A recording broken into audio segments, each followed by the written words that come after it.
Mimi sirogeki, hata uende kwa mganga gani, mimi sirogeki kwenye mapenzi. Jamani, je, ushafungwa fungo maiti?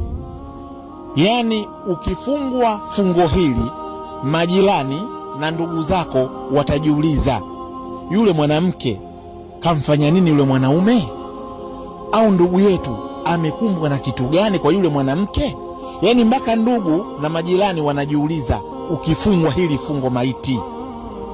Unajikuta janaume likiwa nje shababi, lakini akifika tu kwa mkewe, akimuona tu, shughuli imekwisha hapo hapo.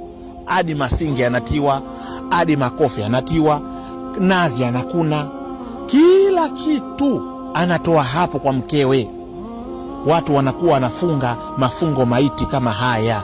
Hili fungo, ndugu yangu, ukifungwa umekwisha, na ndo maana likaitwa fungo maiti. Maiti unamjua anavyokuwa? Haoni, hasikii, sawa?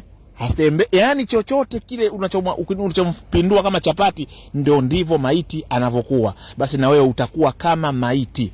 Usije ukamfunga fungo hili mtu usiyempenda, maana utamtesa mpaka ndugu zake watajiuliza, yule mwanamke kamfanya nini? Unakuta watu wanajinyonga kwa ajili ya mapenzi, kumbe wamefungwa hili fungo maiti. Hili ni hatari.